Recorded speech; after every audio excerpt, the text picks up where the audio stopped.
Gente, boa tarde. Eu vou apresentar hoje esse artigo, que é o Trial CVent. Esse estudo ele foi apresentado no Congresso Europeu esse ano e foi publicado logo simultaneamente assim, no JAMA, agora em outubro, no dia 25 de outubro.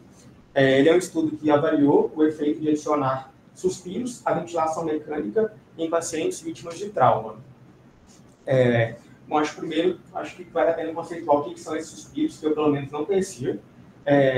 Suspiros são momentos assim, em que o paciente faz da ventilação uma inspiração mais profunda, com duração de alguns segundos, e isso ocorre assim, periodicamente, geralmente a cada algum número de minutos. Assim. Por exemplo, esse estudo foi a cada 6 minutos.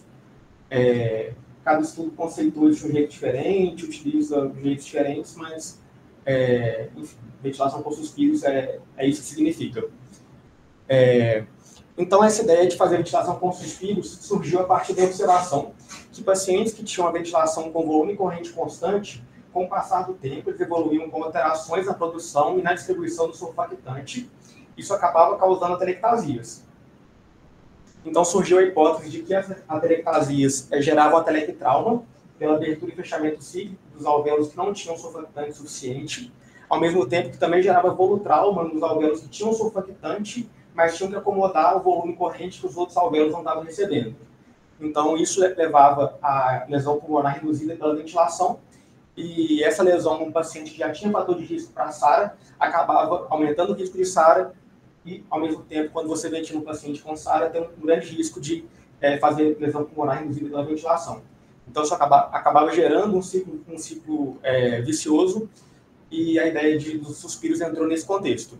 A ideia é que os suspiros, à medida que eles existem nos pneumócitos tipo 2, eles estimulam a produção de surfactante e, além disso, eles melhoram a distribuição do surfactante ao longo dos alvéolos. Com isso, a ideia é reduzir a incidência de lesão pulmonar. Tem alguns estudos que avaliaram essa ideia. Um dos mais antigos é esse, do Gattinone, de 99. Ele pegou 10 pacientes com SARA, observou esses pacientes na ventilação em que eles estavam, convencional, por 2 horas, aplicou suspiros por 1 hora e depois voltou para a ventilação convencional sem suspiros por mais 1 hora e registrou os parâmetros desses pacientes. Então, aqui em branco é o PO2 e aqui em cinza é o PCO2. A gente vê que durante a ventilação com suspiros, PO2 melhorou e PCO2 reduziu, e depois que o paciente voltou para a ventilação sem suspiros, voltou para bem próximo do baseline. Ele avaliou também a elastância, o que importa mais para a gente aqui é essa barrinha branca, que é da elastância pulmonar. Então, ele viu que a adição de suspiros melhorava a elastância, e depois que o paciente voltava para a ventilação normal, a elastância voltava a piorar. Então, esse estudo sugeriu que em pacientes com SARA, a adição de suspiros à ventilação melhorava a oxigenação, melhorava a troca de gasosas, né? E também melhorava a complacência pulmonar. Esse é o único RCT que tem sobre o assunto. Ele incluiu pacientes também com SARA, randomizou 258 pacientes para receber ventilação convencional ou ventilação com suspiros. O objetivo desse estudo foi avaliar a segurança. Então, o desfecho primário era falha de PSV e foi um estudo de não inferioridade. E ele concluiu a não inferioridade da ventilação com suspiros em relação à ventilação tradicional. Ele avaliou também outros desfechos, como morte, dias livres de ventilação e tempo de estadia na UTI, mas estes desfechos não teve nenhuma diferença. Então, foi desse racional aqui que surgiu a ideia desse trial que eu vou apresentar. Então, ele foi um RCT multicêntrico, pragmático. A randomização foi 1 para 1, para o grupo controle ou intervenção. A randomização foi através do website, foi estratificada por centro, e os pacientes eram randomizados em blocos aleatórios de 2, 4 ou 6 pacientes. O acompanhamento foi feito por 28 dias ou até a alta hospitalar. Os pacientes incluídos foram randomizados em 15 centros de trauma dos Estados Unidos e era obtido o consentimento esclarecido dos pacientes ou dos representantes legais. Os critérios de inclusão eram 18 anos ou mais, admissão hospitalar por trauma, expectativa de permanecer em ventilação mecânica por no mínimo 24 horas, expectativa de sobreviver por no mínimo 48 horas, e eles tinham que ter, além de trauma, pelo menos um fator de risco para a SARA, que seria o TCE, fratura de mais de um osso longo, presença de choque na admissão, contusão pulmonar ou transfusão de mais de 6 unidades de hemocomponentes nas primeiras 24 horas do atendimento. Os critérios de exclusão eram a impossibilidade de se obter consentimento informado, o fato do médico que estava cuidando do paciente não desejar utilizar ventilação com suspiros ou, pelo contrário, ele desejar utilizar ventilação em APRV, o paciente que já estava em ventilação há mais de 24 horas, o paciente que tinha alguma doença crônica, que a mortalidade estimada em 6 meses era maior que 50%, pacientes gestantes, pacientes privados de liberdade, paciente com alguma condição neurológica que dificultasse a ventilação espontânea, a indisponibilidade do ventilador Drager Evita Infinity V500, que, segundo o autor, é o único ventilador comercializado nos Estados Unidos que permite a adição de suspiros, e pacientes com queimadura em mais de 40% da superfície corporal. Então, o grupo controle recebia o tratamento padrão. Isso era estratégia ventilatória e critério da equipe médica, completamente livre, assim, era um estudo bem pragmático, em relação a modo de ventilação, parâmetros, estratégia de desmame, critério de extubação, era totalmente a critério, assim, não tinha nada definido no protocolo. O grupo de intervenção recebia a mesma coisa, estratégia ventilatória completamente livre, sem protocolo, a única diferença é que era adicionado suspiros, que foi definido como uma inspiração por 5 segundos a cada 6 minutos, com volume corrente que produzisse uma pressão de platô de 35 ou de 40, em pacientes com IMC acima de 35 ou que tivessem suspeito de pressão intraabdominal aumentada. O desfecho primário foi dias livres de ventilação mecânica até o dia 28. Era atribuído o valor de 0 aos pacientes que morressem antes do dia 28, e se o paciente fosse reintubado, a contagem era zerada e só começava a contar novamente quando ele fosse extubado pela segunda vez. Os desfechos secundários foram dias livres de UTI até o dia 28, mortalidade de 28 dias, complicações e a situação do paciente na alta hospitalar. Os desfechos terciários que foram definidos pós-hoc, o principal foi dias totais livres de VM até o dia 28. A diferença desse desfecho do desfecho primário é que aqui eles incluíam os dias livres de VM nos pacientes que morreram antes do dia 28 e também os dias livres de VM que os pacientes permaneceram antes de serem reintubados. Os outros desfechos terciários foram tempo até extubação bem-sucedida, tempo até apresentar relação PF consistente com SARA ou apresentar infiltrados pulmonares difusos ou bilaterais e o uso de sedativos. Em relação ao cálculo amostral, eles basearam isso aqui em um estudo de SARA. Eles viram que os dias livres de ventilação no grupo controle foi de 14 dias. Eles calcularam que a intervenção ia aumentar os dias livres de ventilação em 2,25 dias e usaram um desvio padrão de 10,5 dias. Consideraram um poder de 90% e um valor de significância de 0,05. Com isso, o cálculo da amostra foi de 916 pacientes.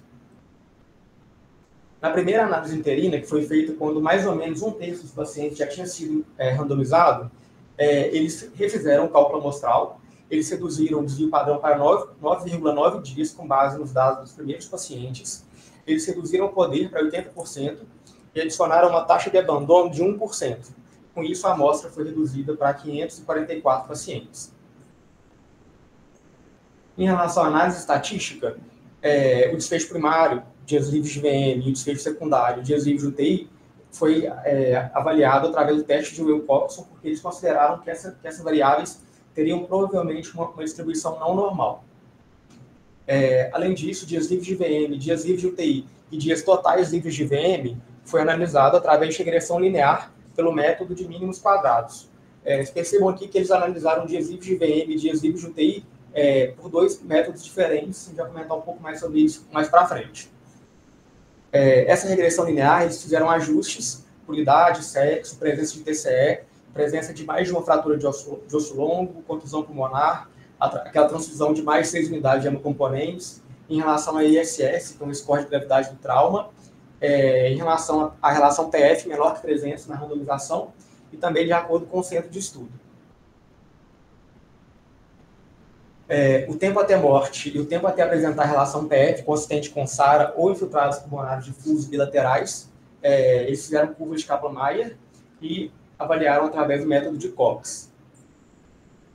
Em relação ao tempo até a extubação bem-sucedida, foi avaliado pelo método de Fine-Gray, tendo morte como risco competitivo. Em relação à mortalidade, 28 dias. E em relação às complicações, elas foram avaliadas por regressão logística. Todas as análises foram feitas pelo princípio da intenção de tratar, e os autores ressaltam que não foi feito nenhum ajuste por multiplicidade. Então, isso quer dizer que todas as análises de desfechos secundários e a análise de subgrupo devem ser interpretadas apenas como exploratórias.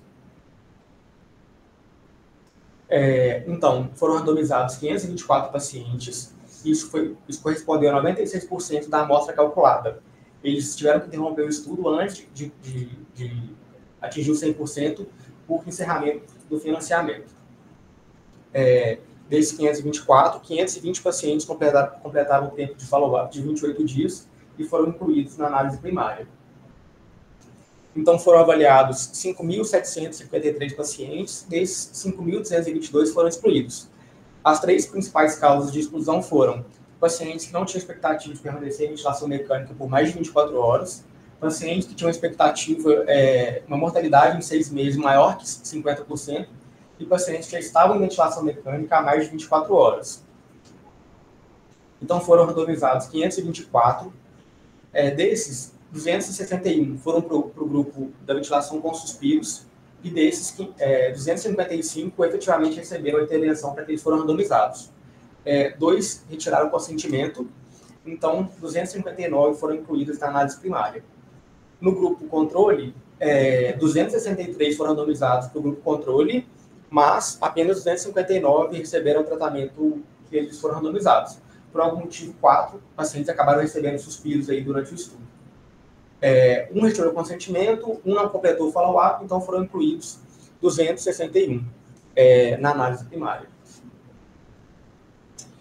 Aqui a tabela 1 em relação às características dos pacientes no baseline.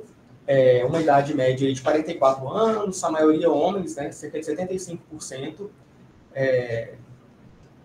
Em relação ao critério de inclusão, que era aquele fator de risco para a sala que os pacientes tinham que ter, a maioria tinha TCE, mas grande parte também tinha choque na admissão no pronto-socorro e grande parte também tinha contusão pulmonar.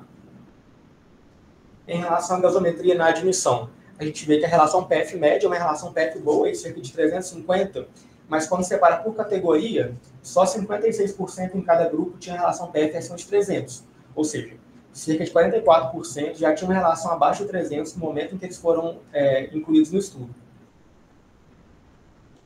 Em relação ao modo ventilatório, a grande maioria estava em modo assistido ou controlado. Em relação ao ISS, que é um score de gravidade do trauma, o ISS médio era ali na casa de 28, 29, que é um ISS alto, pacientes com trauma grave. E, por fim, em relação à presença de infiltrados no raio-x inicial ou na toma inicial, 70% não tinham, mas cerca de 25% já tinham aqui um infiltrado bilateral ou difuso. Isso era bem semelhante entre os dois grupos. Aqui em relação ao desfecho primário, então, lembrando que são os dias livres de ventilação. Aqui é a análise pelo teste de Wilcoxon. O grupo intervenção teve 18,4 dias livre de ventilação e o grupo controle teve 16,1 dias. Pelo teste de Wilcoxon, isso é não significativo, essa diferença não significativa, com P de 0,08. Eles fizeram também uma análise excluindo os pacientes que faleceram. E nisso a diferença foi ainda menor e ainda menos significativa. Em seguida, eles fizeram a análise pela regressão linear, que foi comparando a diferença média entre os dois grupos.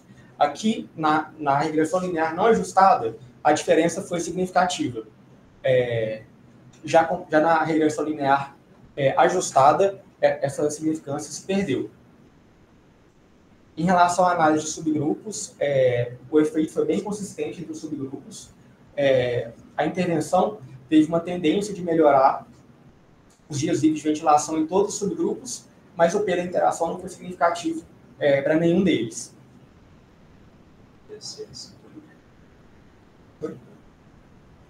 Tem uma barreira ISS maior que 29? Assim, a tendência do efeito foi menor, mas o P foi significativo. A gente pode voltar, né? Pode continuar. Em relação aos desfechos secundários, os dias livres de UTI não teve diferença na regressão linear não ajustada, nem incluindo nem excluindo os pacientes que faleceram, e também na análise ajustada também não teve. Já em relação aos dias totais livres de ventilação, a regressão linear não ajustada teve diferença, mas essa diferença também se perdeu quando fizeram a regressão linear ajustada. Em relação à mortalidade de 28 dias, foi de 11,6% no grupo intervenção e 17,6% no grupo controle. Bateu na trave da significância e o limite superior do intervalo de confiança foi 1 e o P foi de 0,05. Então, assim, um sinal de redução de mortalidade, mas um P não significativo. Essa curva de Kaplan-Meier, aqui em cima é a sobrevida e aqui embaixo é a extubação bem-sucedida. Eles colocaram as duas curvas no mesmo gráfico. Em relação à sobrevida, o hazard ratio foi de 0,64 com P de 0,06, também ele bem próximo da significância, e o hazard ratio para extubação bem-sucedida foi de 1,21 com um P de novo de 0,05. Essas curvas de Kaplan-Meier, elas mostram a probabilidade de desenvolver achados compatíveis com SARA. Então, essa aqui é da relação PF menor ou igual a 300, foi bem semelhante entre os dois grupos, com hazard ratio de 1,03, foi não significativo. Em relação ao desenvolvimento de infiltrados bilaterais ou difusos, também foi bem semelhante entre os dois grupos. Em relação aos dois em conjunto, na relação PF abaixo de 300 e infiltrados difusos bilaterais, também foi bem semelhante, ali, sem diferença significativa entre os dois grupos. Essa tabela compara as complicações e os eventos adversos nos dois grupos, incluindo ali a causa da morte nos pacientes. Então, a maioria dos pacientes nos dois grupos morreu por lesão cerebral, cerca de 65% em cada grupo, seguido de múltiplos traumatismos. Em relação à morte por causa respiratória, foi bem semelhante ali entre os dois grupos, de 6,5%. Em relação aos eventos adversos não fatais, eu destaquei aqui só os que têm relação com a parte respiratória. Então, pneumonia foi bem semelhante, pneumotórax foi bem semelhante, e outras complicações respiratórias também foi semelhante. O que chama atenção aqui é que o grupo intervenção parece ter tido mais hipotensão do que o grupo controle, mas assim, um número de eventos bem pequeno, que não dá para tirar muita conclusão sobre se isso foi significativo. Eles também não apresentaram teste de hipótese para esses desfechos. Uma outra preocupação que tinha, esses pacientes precisariam ficar mais sedados para conseguir receber os suspiros sem ficarem mal adaptados, mas parece que não teve necessidade de aumento de sedação. Em relação à pneumonia associada à ventilação, também foi bastante semelhante entre os dois grupos. Então, resumindo esses resultados, a adição de suspiros não alterou a distribuição dos dias livres de VM entre os dois grupos, porém, aumentou os dias livres de VM quando se analisou pela regressão linear não ajustada. Esse resultado parece um pouco confuso, assim, discrepante, mas o autor levanta uma hipótese que eu vou tentar explicar para vocês. O teste de Wilcoxon é um método não paramétrico, enquanto a regressão linear é um método paramétrico. O teste de Wilcoxon compara a distribuição dos valores entre os dois grupos, enquanto a regressão linear compara a média entre os dois grupos. A gente sabe que valores extremos afetam muito a média, mas não afetam tanto, por exemplo, a mediana. Então, por esse motivo, os métodos não paramétricos são menos sensíveis a valores extremos e a regressão linear é mais sensível a valores extremos. O que isso tem a ver? A gente viu que a mortalidade teve uma tendência a ser maior no grupo controle. Então, o grupo controle teve mais pacientes que tiveram 0 dias livres de ventilação, que é um valor extremo. Então, a ideia dos autores é que a mortalidade tenha penalizado mais o grupo controle, mesmo em relação a dias livres de ventilação. Deu para entender? Demorei para entender isso um pouco.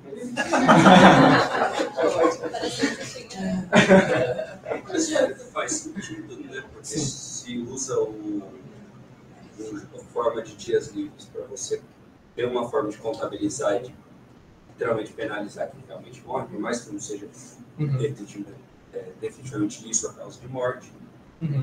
Ele varia bastante bem. Faz sentido. Além disso, a edição de suspiros não reduziu mortalidade em 28 dias, apesar de ter batido na trave do P de 0,05, e também não alterou a distribuição dos dias livres de UTI entre os dois grupos. Outra coisa que chama atenção é que, apesar desse sinal assim, que mostra que talvez tenha benefícios em relação a desfechos clínicos, em relação à intervenção, ela não reduziu pneumonia associada à ventilação e nem achados compatíveis com SARA. Então fica uma dúvida, assim, por que então que esses pacientes aparentemente tiveram um desfecho melhor, se não melhorou o desfecho pulmonar? Os autores levantam duas hipóteses. A primeira é que tanto a SARA quanto a pneumonia associada à ventilação teve uma incidência baixa nos dois grupos. Então o número de eventos foi baixo e talvez o estudo não teve poder estatístico para detectar essas diferenças. Uma outra hipótese é que talvez isso tenha a ver com o biotrauma. O biotrauma é um componente da ventilação, da lesão induzida por ventilação, que não diz respeito a teletrauma, volutrauma, mas diz respeito a um processo inflamatório, tanto pulmonar quanto sistêmico, induzido pela ventilação lesiva. Mas não teve nenhum desfecho do estudo que avaliou essa possibilidade de biotrauma, então isso aqui é só uma hipótese. Em relação às limitações do estudo. Primeiro, foi um estudo pragmático, que é algo bom por um lado, mas por outro dificulta a análise de algumas variáveis. Por exemplo, não teve padronização em relação à coleta de gasometria e realização de radiografia. Então, isso dificultou na hora dos autores avaliarem as alterações sugestivas de SARA, porque cada centro fazia os exames da forma que eles queriam, da forma que eles tinham hábito de fazer. Outra limitação é que o estudo incluiu apenas pacientes com SARA, e não pacientes com fator de risco para SARA e não pacientes com SARA. Isso, por um lado, talvez seja bom, porque pega os pacientes, talvez uma janela em que a intervenção possa trazer algum benefício, mas, por outro lado, a incidência de SARA foi baixa no estudo. Então, talvez o estudo não teve poder estatístico para detectar diferenças em relação a isso. Outra limitação é que foram incluídos apenas pacientes vítimas de trauma. Aí, de novo, volta para aquele problema que a incidência de SARA foi baixa, então o número de eventos foi baixo. E tem outra questão, que os pacientes com trauma e que tem SARA, tem um prognóstico, tem um curso de doença que é bem diferente dos pacientes com SARA de forma geral. Então, talvez os resultados do estudo não dê para extrapolar para pacientes com SARA por outras causas. Mas os autores justificam terem incluído só pacientes com trauma, porque o estudo foi financiado pelo Ministério da Defesa. Então, para conseguir o financiamento, eles incluíram esses pacientes. Outra limitação é a impossibilidade de cegamento. Assim, por mais que se tente, é muito difícil cegar essa intervenção que é suspiro. Assim, a pessoa que está cuidando do paciente consegue ver se o paciente está fazendo suspiros a cada 6 minutos ou não. Mesmo que não veja o ventilador mecânico, consegue ver isso no paciente. Isso pode ter influenciado a decisão de extubação, porque, afinal, a decisão de extubação acaba, em alguns momentos, tendo um grau de subjetividade e pode interferir no desfecho primário, que era dias livres de ventilação. E, por fim, o estudo não dosou nenhum marcador inflamatório, nem no sangue, nem no lavado broncoalveolar. Principalmente considerando aquela hipótese do biotrauma, isso talvez seria algo interessante de se fazer, mas os autores falam que não fizeram, por ser um estudo pragmático, ou seja, não tem uma rotina de coleta de exames, e também por limitações de financiamento, porque isso poderia encarecer bastante o custo do estudo.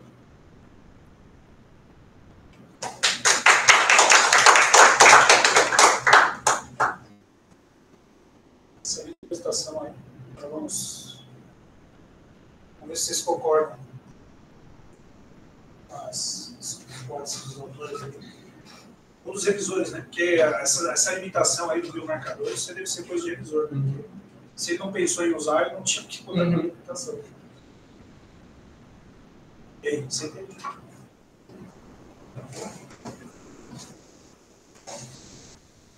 Entendi.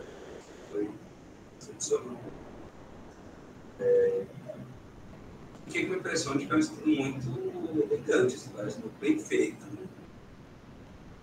Pelo menos de acordo com as limitações que ele tem, que ele apresenta. Acho que a pergunta é válida. Realmente essas limitações quanto à respeito de SARA do paciente traumatizado, grave ou grave, realmente talvez não estivesse entre as minhas primeiras preocupações. Assim. O TCE, a preocupação que ele vai ter uma chance muito grande de evoluir, passar. Mas, independente de ter tido uma quantidade baixa de eventos, eu acho que o resultado que ele conseguiu achar é bastante significativo, né? Por mais que tenha essa variação quanto à possibilidade de extubação, sabendo em que grupo de paciente está, não, vamos deixar mais um dia, isso, enfim, ter uma influência grande. O seja secundário de mortalidade chama atenção. E a forma de usar o desfecho, que é o dias livres, justamente inclui a morte e penaliza a morte. Lógico que talvez não tenha sido por isso, mas é uma forma que parece centrada no paciente de ele avaliar o desfecho. Né? Então, eu queria saber que ventilador que faz isso aí para a gente ver se... Na verdade, qualquer um faz. A única indicação atual de usar CIV é fazer suspiro. Você pode fazer isso com CIV, se quiser. Mas dá para fazer sim. Não, é que esse ventilador ali deve ter um modo que você consegue botar lá quantos minutos você quer que ele faça o suspiro. Mas se você botar o paciente em CIV, você deixa ele ventilando no suporte e você bota um suspiro por minuto. Você pode fazer isso se for assistido qualquer ventilador. Só que você não consegue fazer menos do que o por minuto. Sim. Era uma a cada 6 minutos. Era 6 minutos.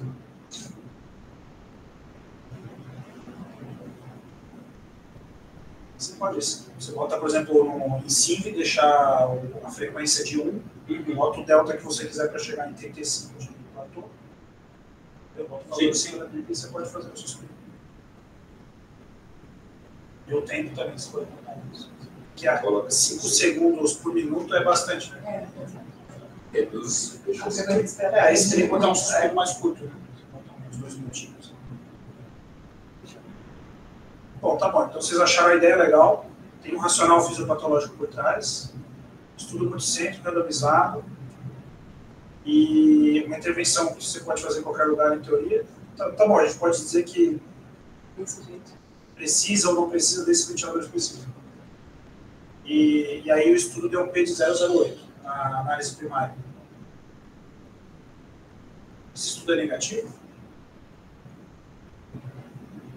Estatisticamente, sim, mas de todo o desenvolvimento dele, se a gente considerar que o 005 é um corte extremamente arbitrário, eu não lembro se é diferente, porque ele fala de 2,25, né? Da diferença que ele de 14 iria aumentar para 16,25. Né? E se eu não me engano, em número absoluto dá essa diferença, né? Não era 18,4, 16,1. Até acertou. Acertou. Cálculo. Bom, isso a gente já discutiu já na aula que a gente falou de valor de P esse ano. Tem algum custo em fazer isso tudo, não é mais? Você vai gastar algum dinheiro? Não, né? Mostrou algum risco? Não. Então a resposta é porque não usar. Né? Porque se você for olhar o estudo assim, tudo a favor disso. A gente precisa ter um valor de P menor que 0,05 para dizer que é uma ideia interessante que deve aplicar. Estou dizendo que é só isso que a gente tem que usar para decidir o que fazer com o resultado desse estudo. Mas se a gente for olhar puramente para o valor de P, para mim esse estudo aqui é positivo. O negócio da regressão linear lá, você chegou a ver, eles têm plano de análise estatística publicado? Não? Tinha. E estava previsto fazer a regressão linear. Estava previsto. Estava previsto. Tá. Ajustado e não ajustado? Sim. As duas coisas. Tá. Agora vamos entender por que na ajustada o P foi 0,04 e na não ajustada o P foi 0,08 e por que quando exclui as mortes, os dias de ventilação, aí ele é neutrão total. Aí ele não mudou nada.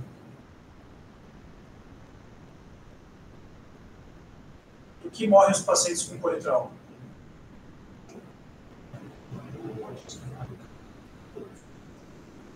Eles morrem de contusão pulmonar? Vocês viram quantos morrem de contusão pulmonar? A causa primária da morte.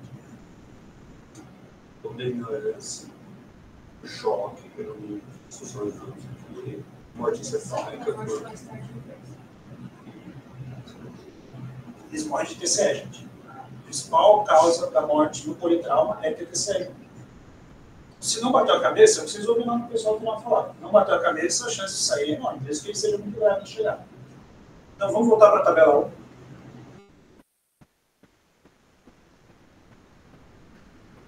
Ver se eles contemplaram isso de alguma forma.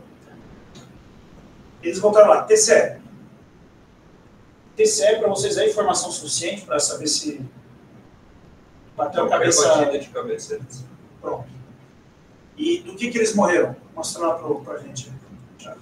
Deixa eu abrir. Você tem lá no... Não, pode olhar. Está nos eventos adversos, nas mortes. Né?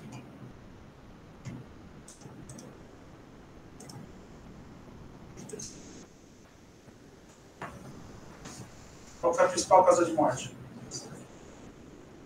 TCE. E aí tem um problema, né? Aí porque eles botaram a proporção que eles apresentaram em relação ao número de mortes, não em relação ao total. 66%. Então 66% das mortes do grupo Suspiro foram por TCE. E foi o mesmo número do outro lado, só que você teve 10 mortes a mais.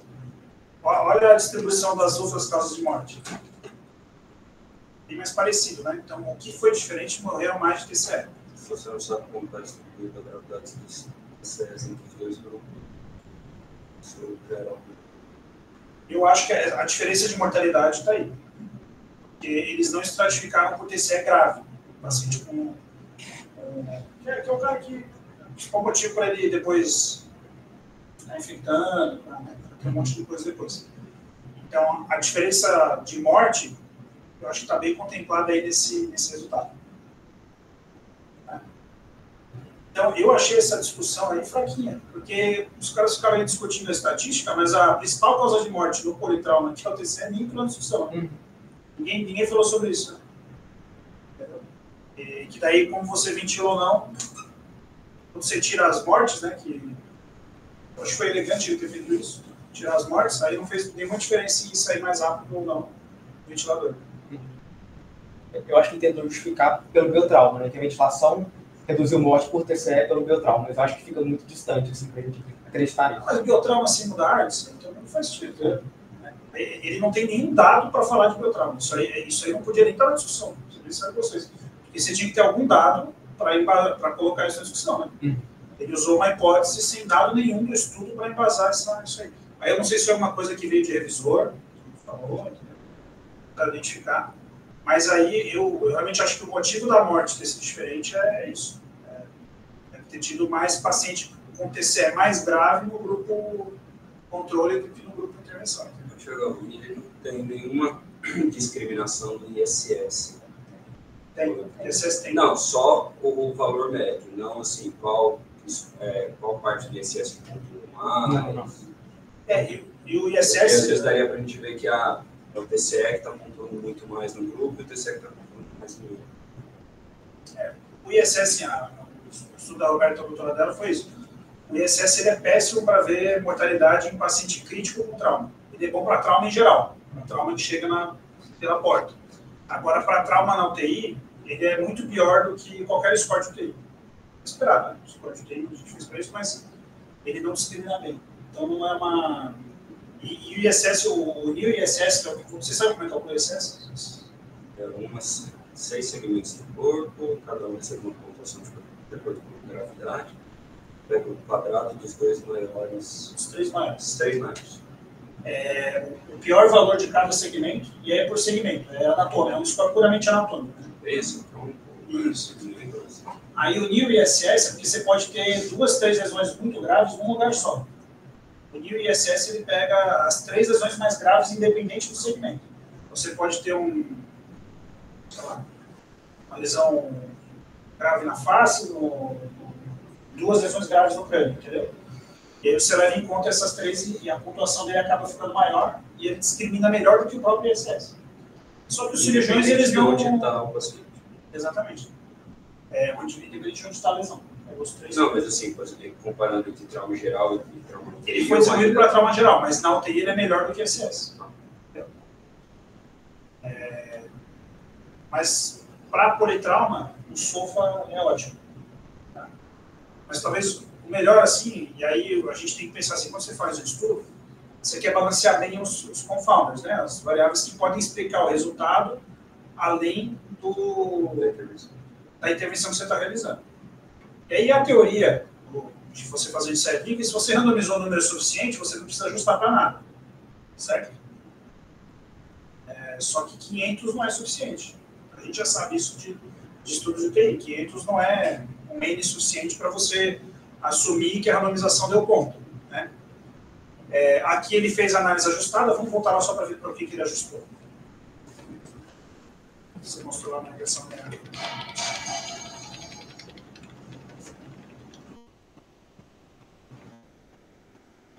Seis fatores de risco. Acho que era na estatística mesmo que você apresentou lá. Passei aqui. Aí, ó. Idade, sexo, tabagismo, TCE, fratura de osso longo, contusão. Ele ajustou para as variáveis. E assim, quando ajustou, já mudou um pouquinho. Então, alguma coisa daí já ajustou o resultado. Então, ajudava a explicar a variabilidade do resultado observado. É assim que a gente tem que interpretar. Quando você faz uma regressão para ajustar num ensaio clínico, você ajusta para variáveis que você acha que ajudam a explicar o resultado do seu primário. Uma alteração muito grande, você assume que alguma coisa que você ajustou tinha uma contribuição. Ajudou a explicar a variabilidade, exatamente.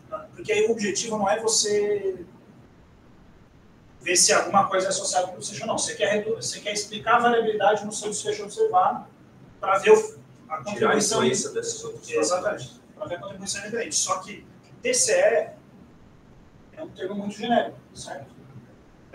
Eles ajustaram ali. Mas assim, só ajustando para isso, ele já mudou um pouco o resultado. Certo?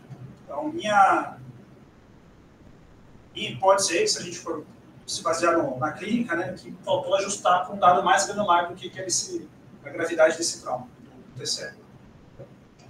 Tanto é que quando a gente olha lá os resultados das causas de morte, a principal causa foi neurológica. Né? Certo? Bom, muito bem. Aí eu acho que o segundo, então, valor de P. Eu acho que, lembrar assim, quando a gente vai interpretar o valor de P, depende da carga que essa intervenção vai trazer, se ela agrega custo, etc. Então, tirando essa discussão toda que a gente fez agora, se eu olhasse assim, não, o estudo é esse mesmo, não tem nenhum confounder aí que faltou pensar, né? Não tem mais nada que pudesse explicar esse resultado. E o PEN 008, eu acho que tem que implementar essa intervenção. Certo? Porque não custa nada, é só fazer. O que a gente viu no corticoide tinha bem significativo no corticoide do pneumonia. Esse era significante. E aí depende da intensidade. Sei lá, tocilizumab. Tocilizumab é caro. Não sei quanto está agora, para fazer uma dose isso na época do Covid. Então você precisa ter uma evidência mais forte, bem convincente de que funcione para valer a pena. Né? Agora, num estudo como esse, tudo apontou para esse lado, foi esse tipo. Tirando esse ponto aí. Bom, e a questão da estatística, o que vocês acharam? Qual que é a... O que vocês acham? Ele usou dias de ventilação mecânica. Todo mundo entende que dias de ventilação mecânica é uma variável que tem uma distribuição não normal. Todo mundo entende isso? Eu tô... Por quê? Por que a distribuição não normal?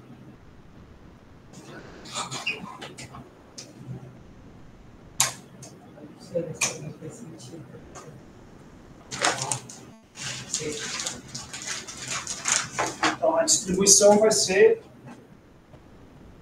E por isso que você fala, quando você faz o teste de Cox, você compara as distribuições, não as médias, né? Tá? Então, você vai ter um monte de zero aqui. Certo? E aí depois você vai começar a ter... Geralmente o gráfico é alguma coisa assim, começa a ter alguma coisinha aqui, tá? Aí aqui para o final tem mais dias de livre de ventilação. Entendeu? E aqui tem alguns que é 28. Tá bom? Então, geralmente é uma distribuição que ela é assim, ó. Então, isso aqui é totalmente não normal, vocês concordam comigo? Tá? Aí, como é que você vai comparar médias com essa distribuição? Você pode?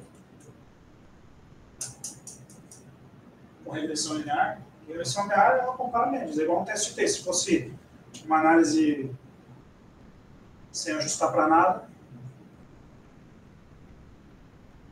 Pode, já. Pode, é que o Thiago falou dos extremos, não Fica essa dúvida. Assim, eu fiquei com essa dúvida, eu não entendi por que ele não usou um teste T em vez de usar o Wilcoxon, mas usou regressão linear, que acaba sendo um teste.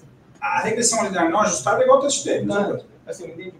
O que você acha que é mais conservador? Qual análise é mais conservadora? Do ponto de vista estatístico.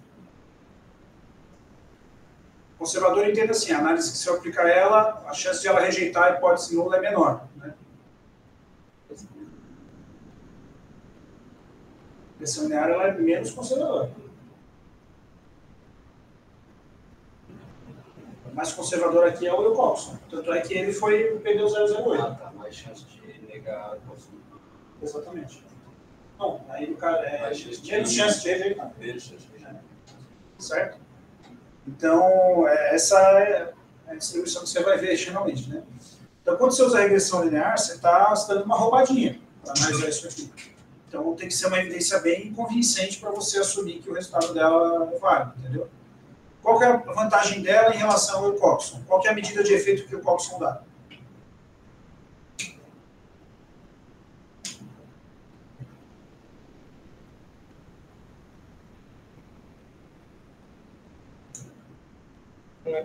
Qual que é o valor que ele dá? Tem o valor de U, não é? Não, o Wilcoxon não dá medida de efeito nenhuma. Ele só te dá um valor de P. Então você não consegue interpretar o que está diferente. A regressão linear te dá a diferença entre as médias. Tá? Que é o que ele apresentou lá, que foi 1,5 mais ou menos. Mean difference, certo? Tem uma forma de você calcular a diferença das medianas. É um método não paramétrico que você usa bootstrap, que é aquele negócio de replicar várias vezes. Aí você compara, depois de replicar 1000 vezes, você compara a diferença das medianas entre essas 1000 replicações. Entendeu? Isso, inclusive, te dá um intervalo de confiança. Então, seria uma forma elegante de apresentar. Talvez até seria o ideal para análise primária apresentar a diferença das medianas e usar o Wilcoxon para calcular o valor de P. Para isso te dá uma medida de efeito. Que aqui não dá, ele só apresenta os dias de relacionamento entre os dois grupos e o valor de P. Certo? Aí o resto fica para imaginação.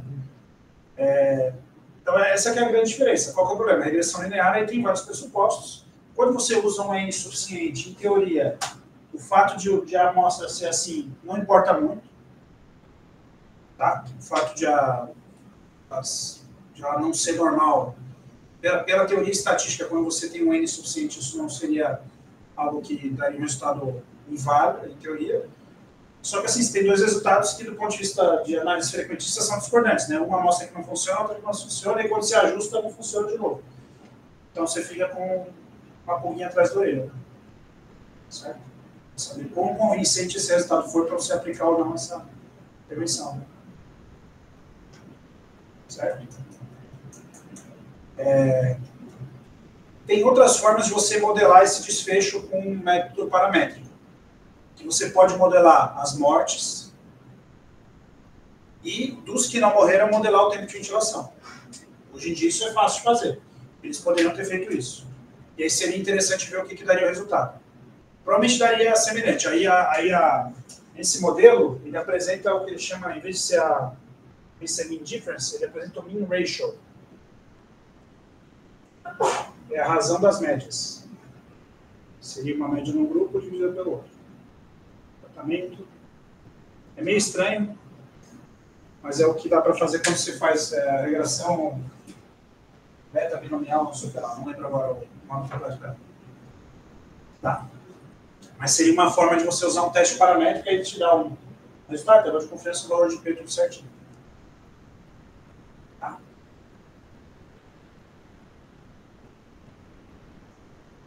E outra forma, você vê isso, seria como? Ele apresentou essa outra forma. Quando você lida com tempo de ventilação e morte. Curva de sobrevida. Mas mais do que a curva de sobrevida, o risco competitivo de morte, lá o Fine Gray. Vamos voltar lá. Tem o gráfico? Tá?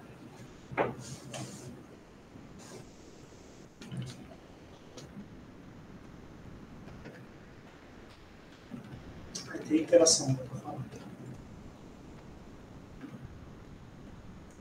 Acho que foi nesse. Bota ali no Fire and Gray. Perfeito. E aí?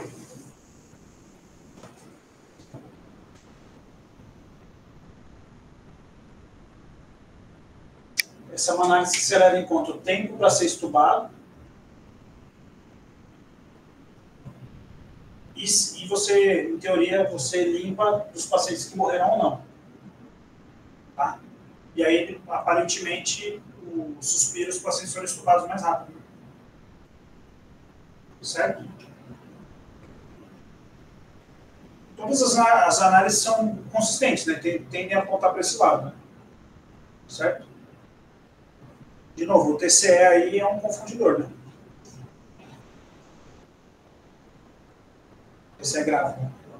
Mas chama atenção, às vezes até para tentar fazer um estudo em uma população um pouco maior.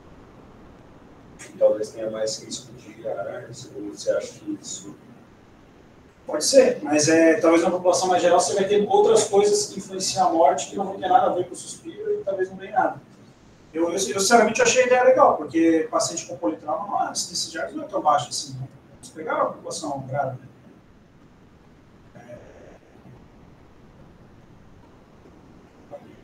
Não achei a ideia tão ruim, não. Mas tem a questão, como se tiver posição em trauma, realmente você generalizar, não dá para generalizar para outras populações, né? Porque é um paciente super jovem e tal, né? Uma população diferente. E volta lá na interação que vocês tinham comentado. Aí, ó. Mas isso, o que chamou a atenção aqui? É que ele não apresenta o valor de P, mas ali no...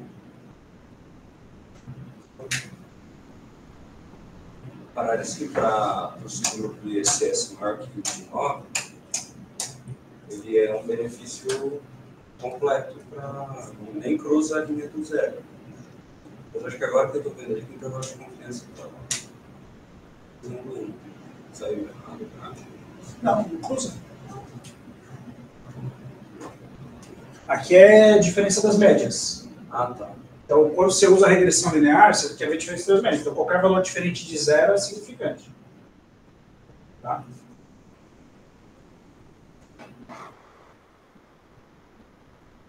Bom, como é que a gente interpreta a análise de subgrupo? É vendo se o subgrupo tem um P significante ou é vendo se a interação é significante? E o que a interação vê? A interação, quando você roda lá no software estatístico, você multiplica uma coisa pela outra. Ela vê se a distribuição dos dois é diferente entre si. Como os intervalos de confiança aqui eles têm um overlap grande, por isso que o P aqui foi 0,09. Tá? Não foi menor do que 0,05. Se fosse assim, aí seria diferente, provavelmente. Como um ficou neutrão aqui, mas com intervalo de confiança grande, e o outro intervalo de confiança tem uma sobreposição grande, o P da interação foi neutro. Então, nenhuma análise subgrupo mostrou diferença. Na verdade, o termo correto é nenhuma análise subgrupo mostrou heterogeneidade do efeito do tratamento. O efeito do tratamento fosse diferente entre aqueles grupos hipotetizados. Tá?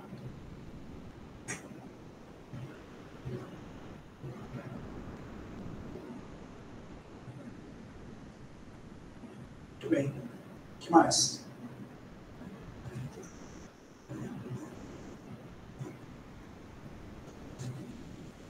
Bruno, pelo fato de a redução de mortalidade ter sido avaliada como desfecho secundário, por mais que a mortalidade tenha sido diferencial pelo TCE e não pelo componente respiratório, você acha que para a gente assumir isso como uma medida para os pacientes com trauma, precisaria de um estudo com desfecho primário, se é a mortalidade? Não, se fosse vocês, ia começar a testar isso. Mas eu acho que não dá em nada. Acho que não faz diferença nenhuma. Mas se vocês não testarem, vocês não vão aprender nada diferente. Pegar um paciente e botar lá, ver como é que é. Vocês vão fazer mal, talvez faça bem. Mas, sinceramente, eu acho que o resultado aqui não é explicado pela estratégia ventilatória, não. Não dá pra gente afirmar isso. É por minuto, gente. Hã? Fazer por minuto. Não, sim. Mas eu estou testando isso, como é que fica? Porque às vezes vocês vão tentar aplicar e vão ver que fica uma droga, tudo ruim, não funciona. você ceda mais, aí você já viu que...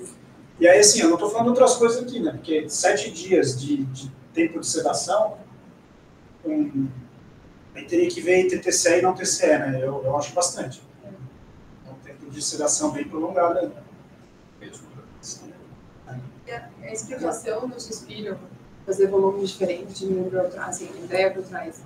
Se a gente põe suporte, já resolveu esse problema. Cada hora ele faz o volume que ele quer, assim, de 200, 300. Para mim não faz sentido nenhum fazer um suspiro como suporte. O suspiro, a ideia é você fazer realmente um... Sim, então recrutar espontâneo. Um volumão danado, assim. Subir, Isso a gente faz. PSV não vai subir. Ao longo do dia. Nós fazemos ao longo do dia, quando o nosso pulmão vai murchando na prática, a gente dá uma suspirada e isso redistribui o surfactante. Então, na teoria, o pulmão normal faz isso, né? Na Sara, tinha até umas coisas que tipo, de ambuzar na hora que você vai aspirar, que a gente parou de fazer porque era respiração fechada, talvez isso perdeu esse componente que você podia fazer uns momentos de volume maior. Essa ideia, ela vem em vários lugares, né? Sim, isso é legal você lembrar disso, né? Na Harvard. Esse tem um trabalho do... Quem que é mesmo? É do anestesiólogo, do Brochard, se não me engano. Eu acho que esse da Harvard defendia isso. Porque quando você aspira, o que acontece? Quando você aspira assim, você pode desregrutar o pulmão, né? Você faz pressão negativa ali. Então, você pode botar um suspirinho lá para quando ele detectar aquela... Você está aspirando, aí ele te dá uma pressão durante a inspiração. Né? Maior, né? Só que aí é inverso. Geralmente o paciente está em ventilação controlada, você bota em sieve e bota um delta de pressão para quando gerar pressão negativa o ventilador jogar pressão para dentro. É diferente do suspiro. O suspiro o paciente geralmente está ventilando uma pressão de um jeito X e você faz um suspiro de dentro em dentro.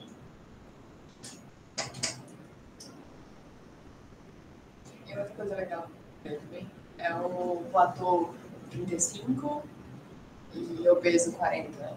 Enfim, começa quem é defensor de agricultura vai falar, o que a gente tem de melhor evidência é o platô abaixo de 30, está gerando 35. E eu demorei para entender, assim, tem escolas muito diferentes, né? Por que obeso a gente permitiria um platô maior? Vocês deveriam responder. Tem uma coisa legal para a gente discutir, né? Contra a PIP, platô de obeso, de pessoas.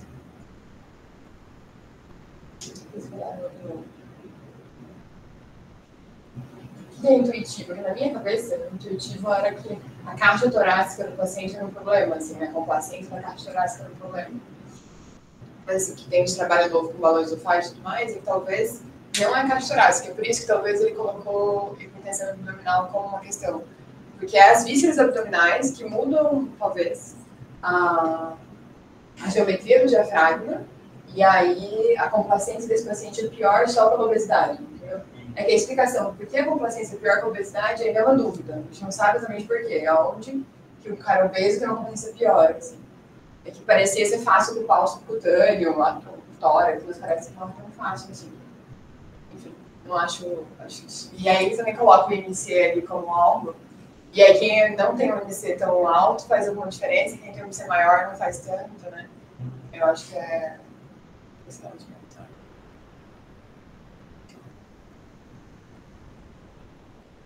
O platô é interessante que o Loves, o platô protetor era 40, né? Eles toleravam até 40, mas eles botavam 24 de PIB, né? Isso eu não faço nem a pau. Mas eu não sei nem obeso. Nem obeso acho que dá para chegar nisso. Eles foram mega obesos mesmo. Obesidade morta extrema. Mas. Que eles estão parecendo um pouco. E aí, talvez esse racional de que o problema é a barriga, tipo assim, a vista abdominal, quando tem proteção intra-abdominal, também faz sentido. Subir PIB, fazer as coisas para tolerar platô mais alto, né? Tem algum racional por trás.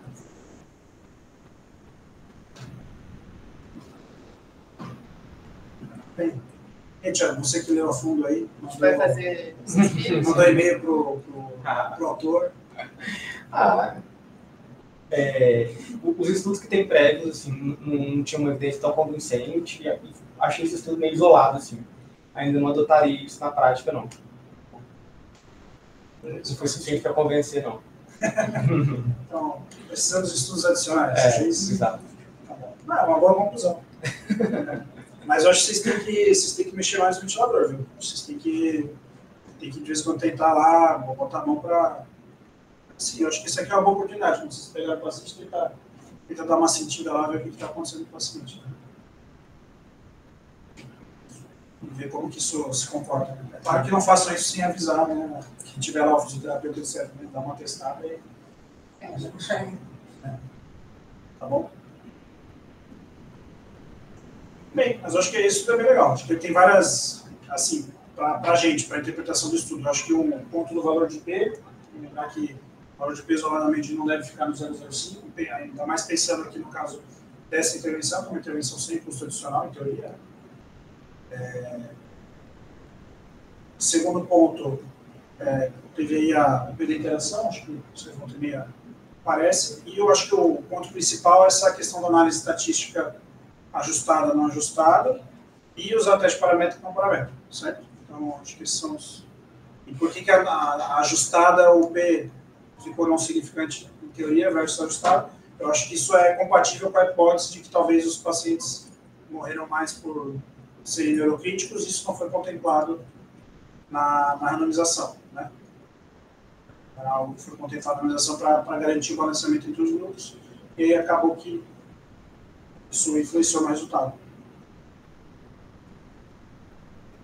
Vocês vão ver, algumas pessoas falam o seguinte, não importa, foi randomizado, está tudo certo, entendeu? Então aí tem duas linhas de raciocínio na análise de estudos randomizados, né?